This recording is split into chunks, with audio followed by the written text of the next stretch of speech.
كاملا في المسيح يسوع.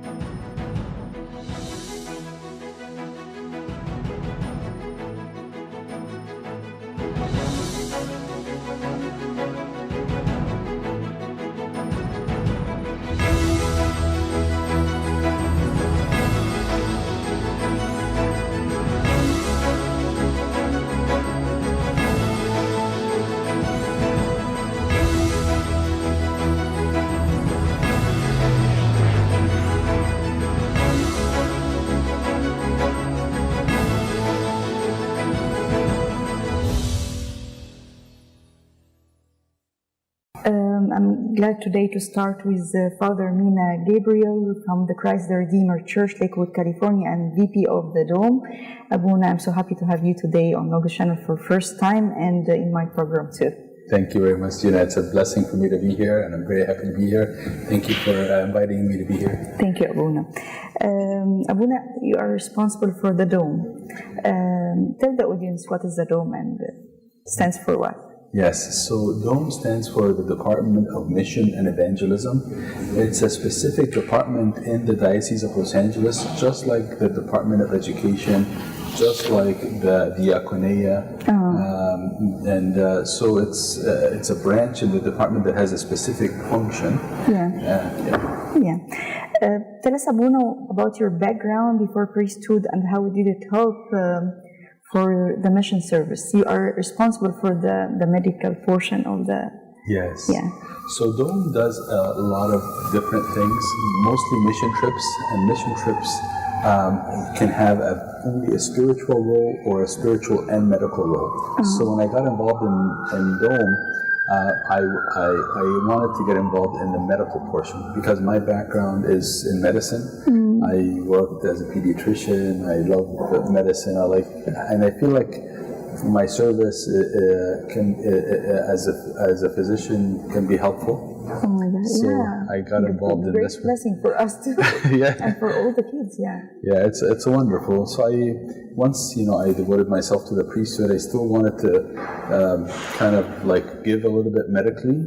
So Abuna Anastasi at the time was running the department, and he said, I have people in different parts of the divisions of the department, but I need somebody in the medical. So I said, okay, I can help. And then I got involved in going on mission trips with Abuna Abraham initially. I went with him. He was leading the trip, and I went just to learn how the missions are. And then I started to, when I was there, then they said, okay, we can use like some medical help. So when was your first mission trip? That's a good question. I believe it was right after COVID, so it wasn't that long ago. It was like 2021. Oh, like 3 years ago. 3 years ago, yeah. It was to Bolivia? Or? To Bolivia. Okay. Yeah, okay. And so that was kind of the beginning, and then when I went there the first time, I saw that there was a great need for medical. So I told Yusuf at the time, I want to come back with a bigger medical team, because the first time it was just me, Tasoni, and I believe we had a pharmacist with us. And Abuna Abraham does have a medical background, of course, but then when we went the second time, we had a much bigger team, a medical team. We had dentists, we had OBGYN, so it was a much bigger group, and it was more fulfilling. And so, so I was happy to use my background in the service. Yes. How do you meet the medical needs for each country? Yes, we reach out to the countries before we go, and we figure out like what are they doing, what do they need, they have space. So they usually tell us, give us a wish list, and the wish list is kind of like all the medical needs that they have. So sometimes they'll say we need, pediatricians, we need dentists, we need family practice. A lot of times they ask for like eye doctors, optometrists, and things like that. It depends. It depends on the population, what they're trying to do. It depends also on the facilities. Like Kenya, for instance, they have a hospital, so you can take like surgeons, you can take anesthesia, and they can plug into the Coptic hospital and work and serve while they're there for mission trips. But other places they just have clinics, so we tend to focus more on primary care. I see. I see. How do you, Abuna, you choose and encourage doctors to participate in the mission? Last year we had this banquet that we're doing today. We did it only for health professionals. So we invited all the doctors and the nurses and things to let them know what Dome is doing. But really, spread awareness. Spread the awareness. But I think the best connection is one-on-one. Like you want to go serve. So then you call a friend, hey, like I'm going to Bolivia and I'm going to serve as a dentist there. You want to come with me? Or I went last year, but I can't go this year. Can you go this year instead of me? So that's usually the best connections, one-on-one. Yeah, that's very nice. What are you hoping to see in the future for the missions? I know you have hundreds of dreams for the missions. We have so much. Yeah. And really, the reality is the need is so much. And I'm learning every day that there's a place and there's a country that needs service. Yes. I think, ideally, we'd like to have better continuity. So we go there and, it's almost like there's too much of a gap between one visit and the next. So there isn't a really steady continuity.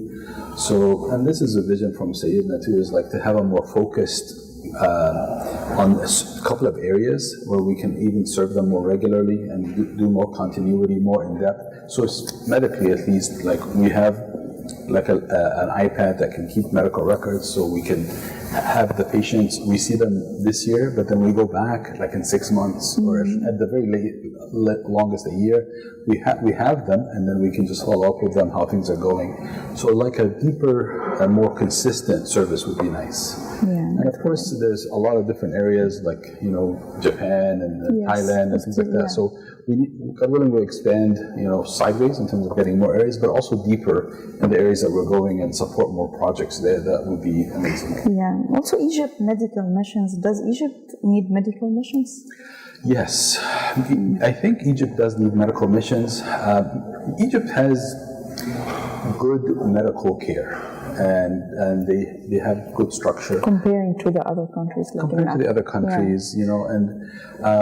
But I think also there is a connection that is deeper in Egypt. Like when we go and serve our own people, it's more actually sweet for us.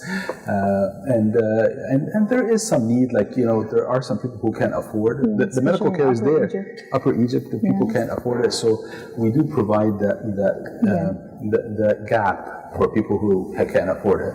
So we connecting with the CCHP, and CCHP has a very regular trip to Egypt, so we're trying to support that. We have one in January. We're going to go with CCHP, Dome and CCHP together.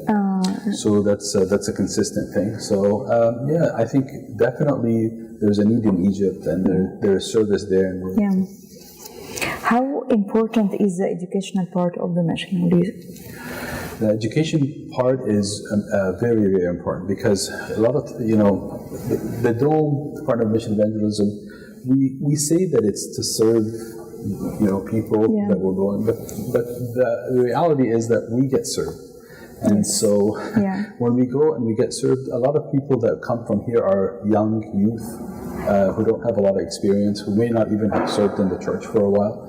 So we have to prepare them. So the education component of Dome is huge. It's kind of like, you can't throw somebody in the pool and say, okay, swim. We're going there to serve, we're going to help. So having the right attitude, having the right kind of even basic information about the Christ, church, what we're trying to accomplish, gets things in. So we had, thank God, we had a very successful program, 10-week program for preparing those who come. It's very good. It's very nice. Yeah, and they met every week on Zoom. and then they had a lecture, and then they had discussion, and then we met twice separately after in person after that. So I think it's very crucial. Yeah. I think it's very important. And I'm jealous. I'm dying to go. Yeah. We're going to hopefully do the program again. Yes. And I believe we recorded video and audio from those sessions, so we may have package them in a way. Yeah. We can use it, and learn from, Exactly. So what's your advice, Abuna, to the youth to model Christ's behavior during the mission? I would say that modeling Christ's behavior during the mission starts well before the mission, and this is what we teach them in the course. It's more of a lifestyle rather than just, okay, I'm going to be like model Christ for 10 days or a week. And even if we go into it with the mentality that we're going to model Christ for a week or 10 days, the idea is when they come back is like, okay, I tasted what it's like. I walked the way that Christ would walk. And then now I want to continue this for the rest of my life, day in and day out. So it's trying to shift.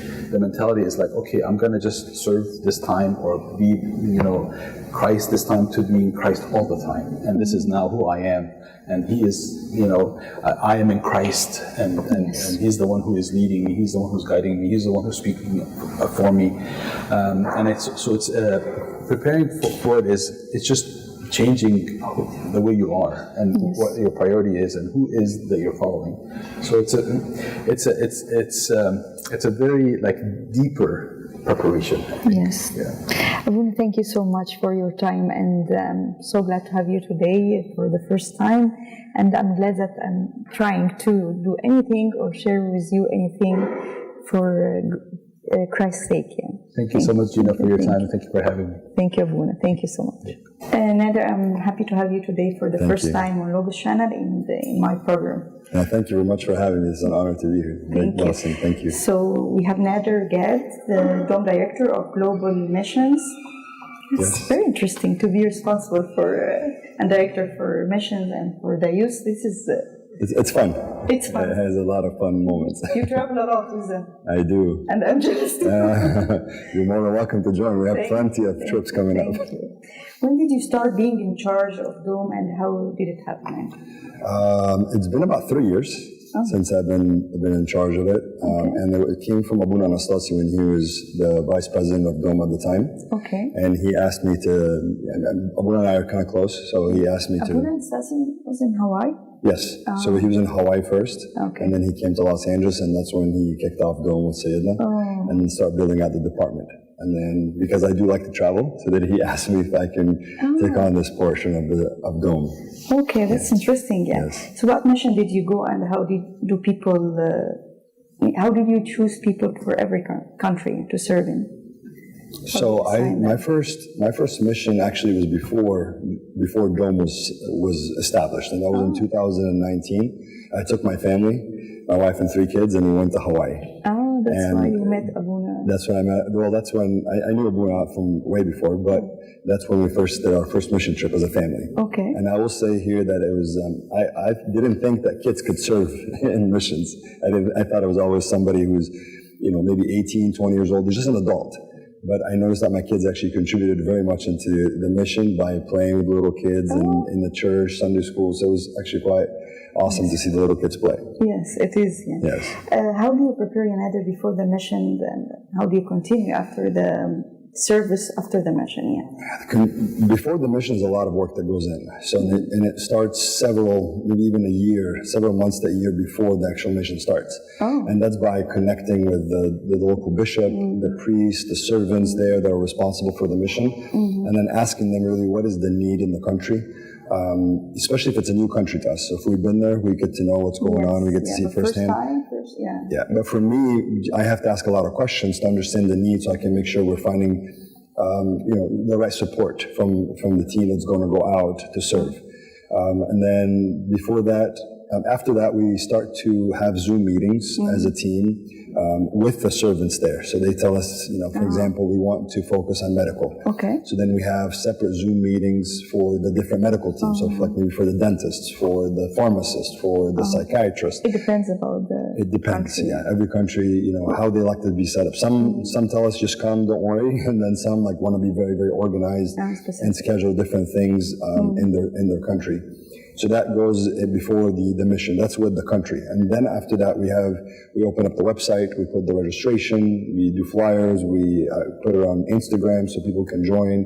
And then once everybody signs up, that's when we do our first Zoom meeting to introduce everyone, introduce them to the service, explain how things are happening there.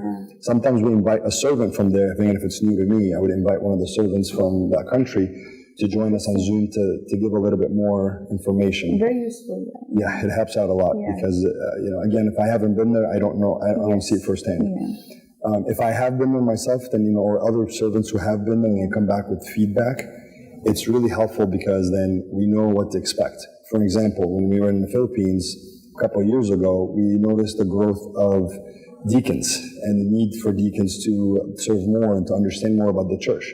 But they didn't know, some of them didn't know how to play the cymbals. So this past year when we went, we got cymbals with us and we taught them how to play the cymbals, all the deacons. Oh, that's so then it was just continuation of the service there. So again, we saw that firsthand. Yes. And then we were able to, continue that service. Yeah. Then after that, we look at the logistics, like the flights information.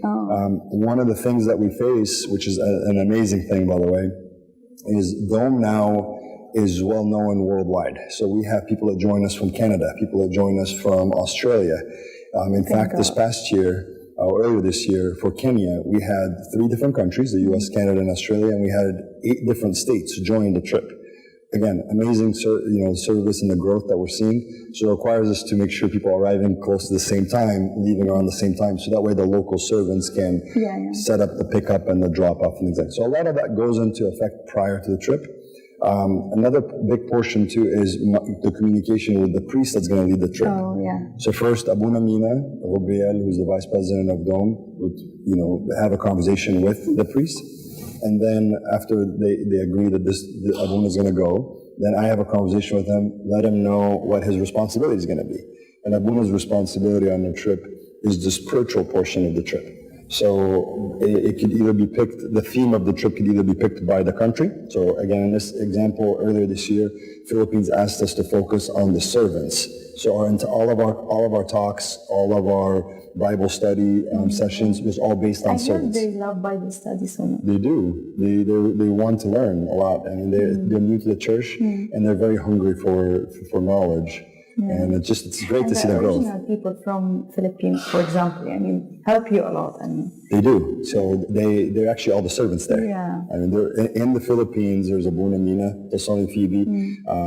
Three servants, Marina, Vona, and Mariana, and they're great servants. Now the entire Sunday school teachers class is all Filipino. Wow. All the servants that serve the villages and go out, they're all Filipino. So it's amazing to see that growth. Yeah, thank God. Yeah.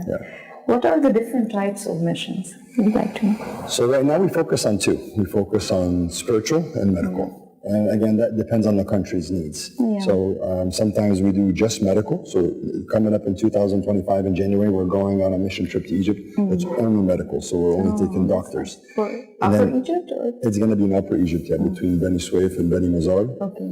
And then we have other trips that are just strictly spiritual. Spiritual. Yeah. And then we have other ones that are a mix. And the mixed ones are very nice because we have 2 separate schedules going on at the same time. So when we do the mission work, some of them stay in the local church or go out to do the medical portion, and the others are greeting others, or they're talking to different people, doing home visitations for the spiritual part of the mission trip. Yeah. So describe another for us, a typical day for a mission trip. That's fun. It's different, sometimes daily, sometimes it's different from country to country, but a typical day starts in the morning between 7 to 8 a.m., depending on how busy the day is going to be. And again, depending on where we're at, it's either going to start with breakfast, just because we're in a hotel, or if we're staying on the facility of the church, then we start with the morning prayers. And the morning prayers are typically the first hour, and then a Bible study that Abuna is responsible for. Nice. Then after that, we have breakfast, and then mission preparation. or like in Bolivia, they'll get on a bus and start to drive somewhere. It could be another location that's 45 minutes away. It could be 2 hours away. Oh. And then once they get to the location, it depends on the work being done. But typically that's when the mission starts. And the mission is between 10 a.m. to about 5 p.m. with lunch in the middle. And that could be the medical, that could be the spiritual, home visitations. It could be homeless services. It could be prison services. How Just do you depends. assign everyone? When we have Zoom, one of our first Zoom meetings, once we get to know everybody, we start to understand what everyone's service is in their current church. So if they serve Sunday school, if they serve hymns, if they take care of the deacons, and then based on that, we plug them into the service. And there's something for every single person. So we never run out. Yeah. What are your expectations for the youth there? Our expectations is around Sunday school, arts and crafts, playing with the kids, doing home visitations. But the number one thing is be present where you're at. So be with your feet at. Don't get distracted with social media and other things. Just, you're there for the service. We want you to be present. Don't stay in your room. And we usually have a really good turnout with the youth when we let them know from the beginning. We've never really had any trouble. Yeah, that's very nice. God bless your service. Thank you so much. I'm very happy to be with you all today and share in this banquet. Yes. And thanks for Sayyidina for sure, Bishop Sarabian and Bishop Carlos and Bishop Abraham. I see a lot of improvement, in the evangelism in general and the mission, So thank you, Nader, so much. Thank you for having me. Appreciate it. Thank you. Thank you so much. So, Scarlet, I'm happy to have you today on Logos channel in my program. And I'm glad that you guys went together to a mission trip, you and Peter. But let's start with introducing yourself and your background. I'm honored to be here. My name is Scarlet Yani. I am a senior case manager at a law firm, so I come from a legal side background, and I go to Christ the Good Shepherd. That's nice. Where are you from originally? I'm actually Mexican. I'm new to Orthodoxy, and Peter brought me close to the Orthodox Church, and it's been amazing thus far. Oh, so what are the most things that you like about the Orthodox Church?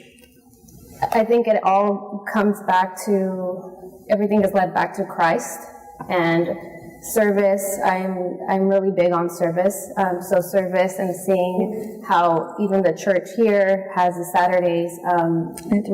They have always giving food to people in need, and then doing the mission trip and seeing the fruits of service was something very big to me as well. That's very nice. Tell us about your experience during the mission trip to Philippines and Japan. So it's very rewarding and fulfilling. Like I mentioned, being able to witness directly the fruits of service and seeing how the impact that the Coptic church is doing in the Philippines and Japan is something that was very eye-opening to be able to be there, be present, and see it for your own self. So I think that was one of the biggest things while being in the Philippines and Japan. So how did you prepare before the mission? It was medical mission. Yeah. And your background is not medical. Yes. What did you do there? So you can share us. Yeah, I was a little bit concerned that I would even be able to help or do something for the mission because I don't come from a medical background. So we did attend weekly meetings held by Dome, but another thing is that everyone has a special gift, and that gift is going to be used. Yes. God is going to put that in you, and you're going to be able to do whatever God needs you to do. Surprisingly, I started helping with Sunday school at my church, and that came to play because I was able to help in the elementary school.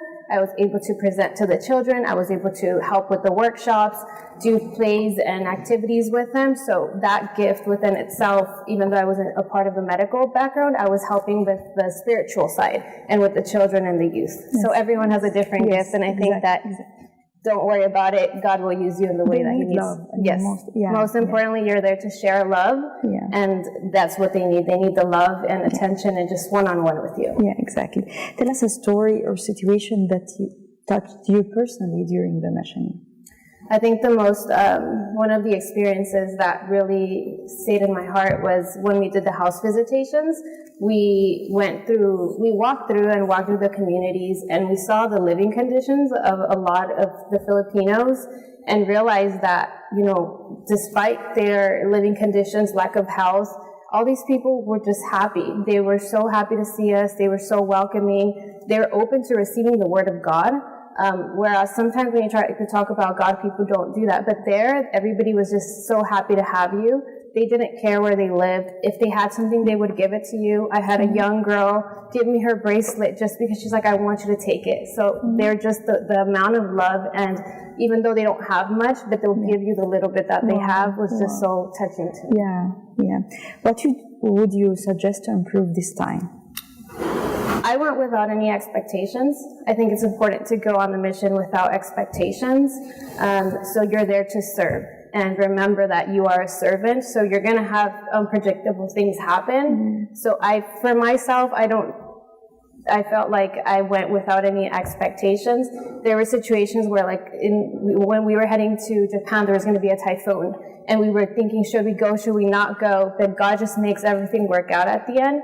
And if you just remember that you're serving without a reward, you'll just be happy and you'll just be fulfilled, because you know that your purpose is to serve, and that's the main thing about. Would you go again to another one? 100%. Yes, I would. I'd love to hear that. Yes, definitely, I would. God bless your service, and I'm so happy to have you today. Thank you as so my much. guest. Thank you so much for your time. I appreciate the Thank time. you, Scarlet. Thank you. Hi, Peter. It's our pleasure to have you on Logos TV in my program. For the first time. I'm so proud of you and your lovely wife. Thank you. But let me ask you first to introduce yourself and your background. My name is Peter Yanni. I'm a pharmacist. I go to Christ the Good Shepherd Church in Long Beach, and I heard about Dome through the church. So. Oh, okay. When was the first time you went to a mission, and where did you go? So this was actually the first time I went on a mission. It was last August to September, and we went to the Philippines and Japan. Wow, interesting. Can you tell us your experience during the mission? So I had a really positive experience during the mission. One of the most things that stood out to me was how welcoming everybody was and how much they wanted us to be there. Not even the congregants from the church, but the people of the community as well. Oh, that's nice. That's nice. How did you prepare before the mission? How did you take the course? So Dome offers something called an evangelism course. It met weekly, I believe, for a couple of weeks before, and it went through everything that we needed to know for the mission itself. Oh, that's very nice. Yeah. It was useful, right? It was very useful. It taught us a lot of spiritual gifts and things to focus on when we go to the mission, in order to interact with the people around us, as well as things for some personal growth in order to use daily when we were there. Oh, that's very nice. Can you please tell us a story or something that touched you personally during the mission? Well, there's two things that come to mind. One, it was so in the Philippines, the church that the congregation was praying at was rented, and it was very, very small, and the congregation was starting to outgrow it. So it was the night of the Vespers for St. Mary's fast, and Abu Nabshoy, he was leading our mission. He told the whole congregation, tonight pray and ask St. Mary very fervently to help us get a church, because you guys are growing and we're not fitting here. And he had the whole congregation repeat after him, St. Mary, please allow us to get a church.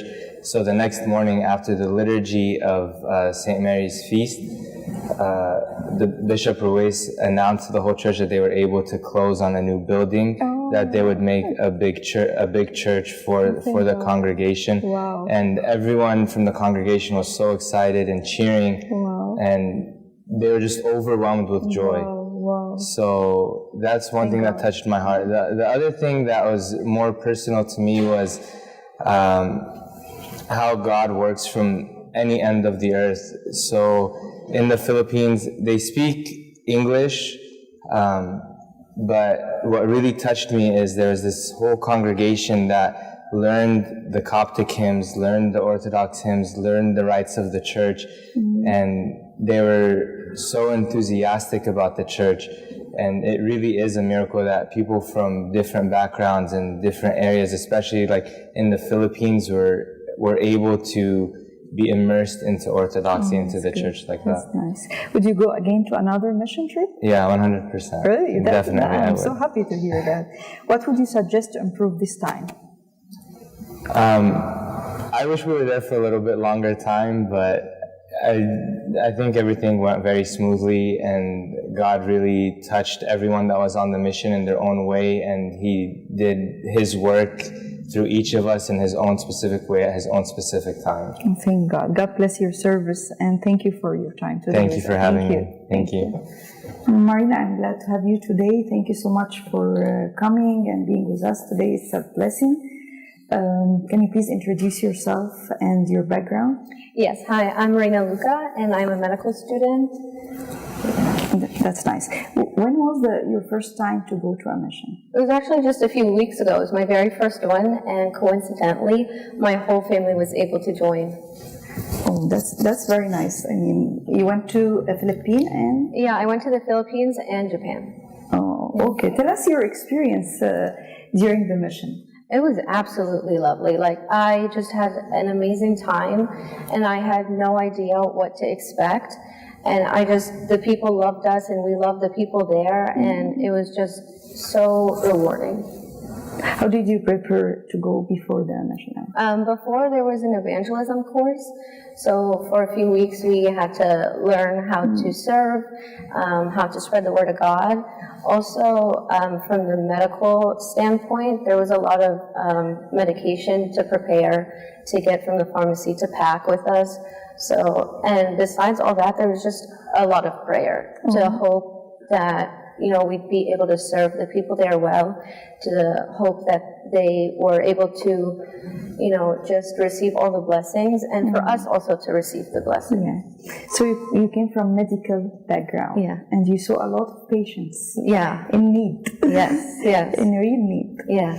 Tell us a story or something that touched you personally during the mission, when you saw a lot of people, they have a lot of illness, and you want to help them.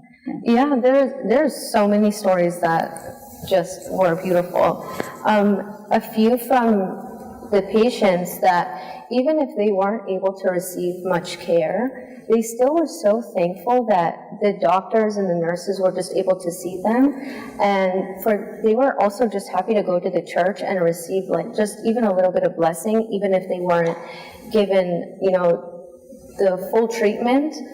They're just so thankful and so loving, and it just touched us because, we thought they were going to want a lot, but they expected nothing and still were so happy. Wow, Yeah. That's very touchy. Yeah. Would you go again to another? 1,000,000%. I'm looking forward to the next one. Which places you want to go? Honestly, anywhere. I want to experience all the people, all the cultures, Kenya, Dominican Republic, Hawaii. I want to go everywhere and help as many people as I Very can. interesting. God bless you. Thank you. What would you suggest to improve this time? Only one thing, and that's just some kind of medical coordinator, just only so we know what the medication is already in the country we're going to visit, and what the people need so that we can better assist them.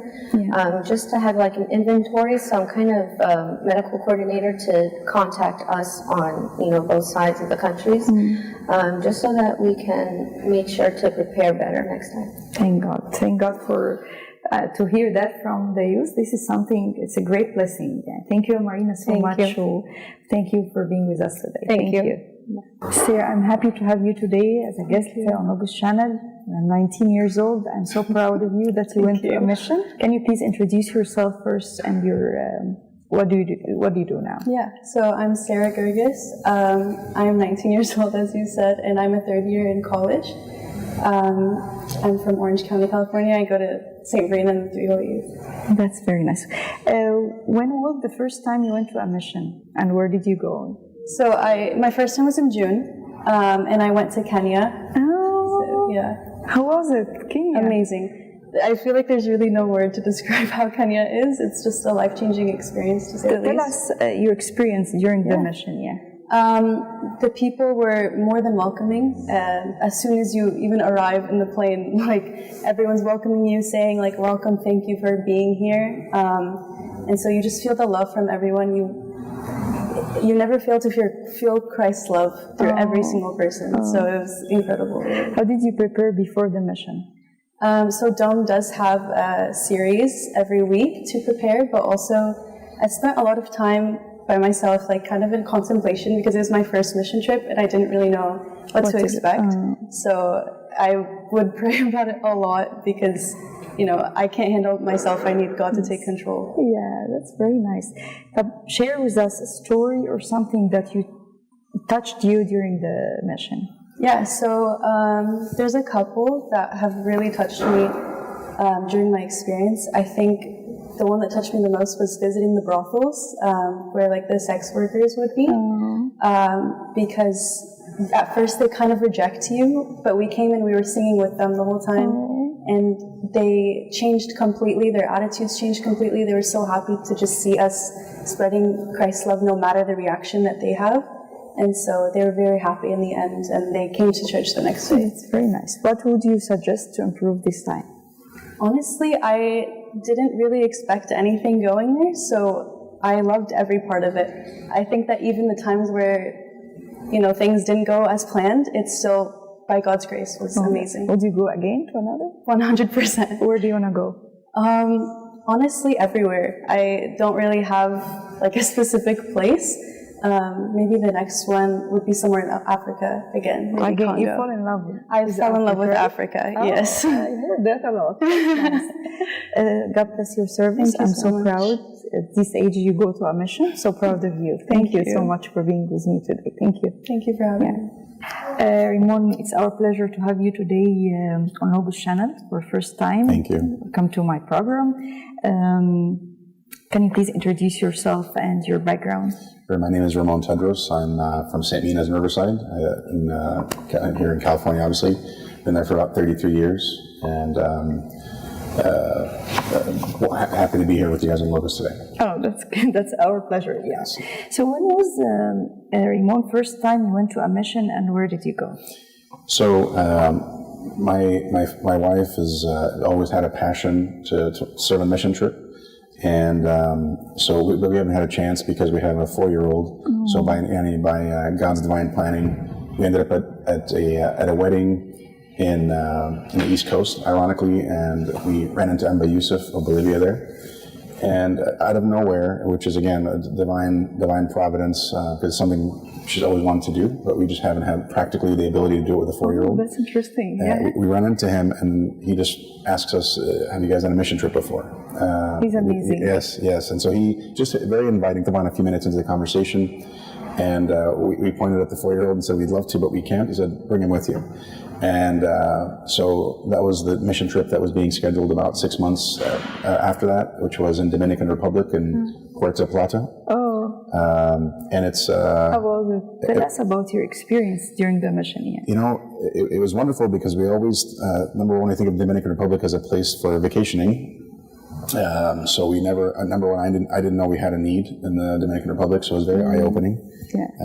And then we had 20 missionaries from 5 different countries, from Egypt, from different places, but Egypt, Canada, the U.S., 5 states in the U.S., and the majority of them did not know each other, which made it very interesting. It was almost like we all met each other mostly for the first time, at the airport. Different areas, yeah. Which I think to me was part of the beauty of the mission. And we just kind of followed Amba Yusuf's lead. But I think preparation-wise, it was very difficult to prepare for because we've never been on a mission before. So it's a lot of prayer, kind of following the lead, obviously, of the disciples. We know that Christ needs servants, but He's the one that has to send the servants. So we pray for Him to send the servants and for them to do the right thing. And what was interesting about it was seeing the preparation of certain servants from Egypt who spoke Spanish fluently. And so they flew from Egypt speaking Spanish, and we live in America where we have a lot more Spanish-speaking people, and most of us didn't speak Spanish. So a lot of preparation on prayer, meetings to organize what we're going to do logistically, and also trying to learn a new language for many of us. So a lot of us downloaded, Rosetta Stone and things like that for 4 or 5 months, and just learning to speak the language. And also learning the geographical layout of the area and what we're going to do, because having people of different backgrounds and whether we're going to walk or drive and where we're going to land and all that good stuff. So a lot of planning. Yeah, not a plan. That's nice. Did you take the course before the mission? What is that? I heard there's a 3 Yes. weeks Well, no, I think the preparation. course came right after our mission. So ours was in 2024, early 2024, and I think that course came right after, which I think So is you went with your son? So we went with a 4-year-old, and we thought that would be a challenge. But again, Amba Yusuf, His Grace Yani, was extremely That's gracious. interesting. A family with young kids. Right, to go and so to a and my mission. background is not medicine, so engineering, and so I didn't think I had anything to contribute. And obviously, having a 4-year-old, I didn't think it would be helpful. But what I learned was, and of course, he wasn't physically able to help in many ways. But when we walked out in the streets and had a 4-year-old with us, number one, I love the fact that as a father, I have my son learning this and seeing that individually. But also, I think the people saw this is a genuine outreach, not some highly organized, sophisticated. It's a very genuine. So tell us a story or something that touched you personally during the mission. Yeah. There's a lot of little things and any little things that happen, but when we went out walking in the streets and we're giving people flyers about the new church that's coming, and also about the medical services being provided, dental and medical and all this. We actually had people come in for medical services, and some of them had really serious problems. Like ones here where you have to do surgery and things like that. And so one of the most touching things is one person actually came. He said, "I'll do anything for my daughter. Nobody's able to treat her." He thought, we have any major medical services. We only had dental and internal medicine doctors and any good services, but not ones that can do surgery on anybody or do any neurology or anything like that. So the next, maybe 3 days later, that father dropped off his daughter at an orphanage because he said he can't take care of her, and that they have more resources. So the same girl that we saw coming to us for medical services, the father was just so overwhelmed that he dropped her off and basically said, they have more resources, I can't take care of her. So then we went to the foster home, or that orphanage, seeing that same girl there that they said was just dropped off recently, and we just saw her at the medical. And it shows, even though this is not a very impoverished country compared to some others, they're still having their struggles. And I'm just amazed. I didn't know the church, I guess I had a presence there. So it made me think of how the American service started the Open Shake Hand 40 years ago, and people probably thinking that it wouldn't go anywhere. And then, 50, 60 years later, seeing the fruits of that. So I'm hoping, that, with 600 million, with 600 million people who speak Spanish in the world, starting off, whether it's in Dominican or Bolivia. Bishop Yusuf started with nothing. Phenomenal work. And just watching also how people can serve. I used to always think just they're medical missions. And I think maybe that's one factor. But I think people have to understand it's you could do a lot more. Like, it's a labor of love. So when people go there and learn a language, and that language can be used, especially for the dedication to the service. Absolutely. This is amazing. And I really noticed everyone that came had no ulterior motives or agenda. They're really driven by love for Christ, obviously, for each other, for the church's service. So I think when the motive is pure, the service is much more effective. Exactly. So, Ramon, would you go again to another mission trip? Absolutely, and I say that as somebody who maybe, I don't think I was effective on the first one, but I know that I learned a lot enough to be better on the next one. And I think even people who don't think mission work is something for them, I think in order for them to make that determination, they have to go on a mission, they should go on a mission. And then at that point, then decide whether it's something I think I could be any good and effective at, or it's not for me. But I think everyone should try it. And again, because of His grace letting us go with our son, Christian, it gave us something that we couldn't do because of any logistical limitation. But even as a family, I think sometimes if the environment warrants that, I think it's good to send younger people. So I think that memory becomes emblazoned in their mind, and hopefully it's something that doesn't leave them. So if I ask you, what would you suggest to improve this time? I like to ask this question to have a great experience suggestion. It's hard to answer that question because a lot of things went very well, and again, it was by the grace of God. It wasn't our planning. I think the only thing I would say is we noticed because there was 20 people on this mission, and only 3 or 4 spoke fluent Spanish. And during many times again, the harvest is plenty. They all were very receptive, not just to the free medical care. I don't think that was a driver. They actually wanted to listen and hear. There's only a few of us can speak Spanish. Oh. And so we had to keep taking the person who's speaking Spanish to the front. Exactly. Otherwise, people were just walking away. That's an important point. Yeah, and so I think if anything, to spend more time planning, not just 2, 3, 4 months, or even just taking the courses, but really being really dedicated to saying, if their language is going to help me reach more people, that's good. Then I'm going to really focus on that, even if it's a year in advance. Yeah. And so maybe next time it's in China, it's in wherever it is.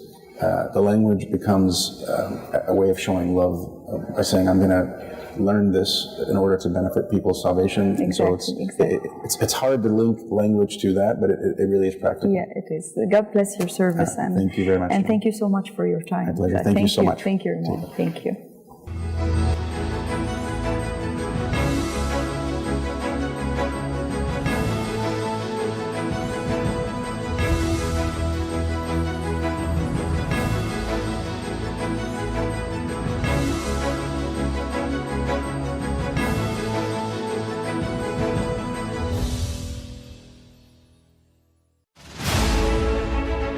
Globe